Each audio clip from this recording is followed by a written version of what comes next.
Pas atentatit me 4 të plagosur që tronditi zonën vetëm pak kohë më parë, Lundra është rikthyer sërish në qendër të ngjarjeve të rënda.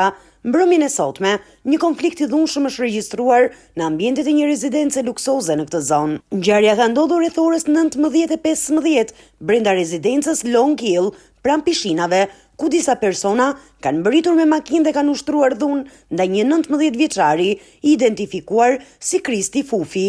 Burime bëjnë me dije se autorët kanë marrë shkopinj dhe sende të forta nga bagazhi i automjetit dhe kanë hyrë fillimisht në një lokal brenda kompleksit ku kanë kërkuar viktimën. Pasi e kanë pikasur e kanë dhunuar brutalisht, duke i shkaktuar plagë në kokë dhe në trup, njëri prej agresorëve ka qenë i armatosur, por fatmirësisht nuk është përdorur armë zjarri gjatë përplasjes.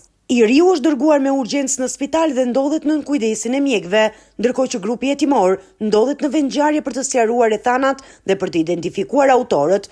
Policia ende nuk ka dhënë informacione zyrtare mbi shkaqet e sherrit, ndërsa zona mbetet e rrethuar për hetime të mëtejshme. Ngjarja merr një tjetër dimension pasi mësohet se 19 vjeçari i dhunuar Kristi Fufi është djali i ish-deputetit të Partisë Demokratike, Mill Fufi.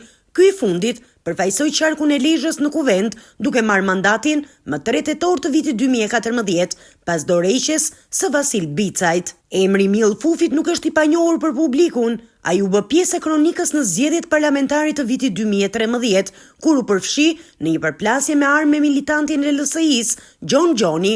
Gjoni mbeti i vrarë në atë ngjarje, ndërsa Fufi dhe një kushuri i tij u plagosën.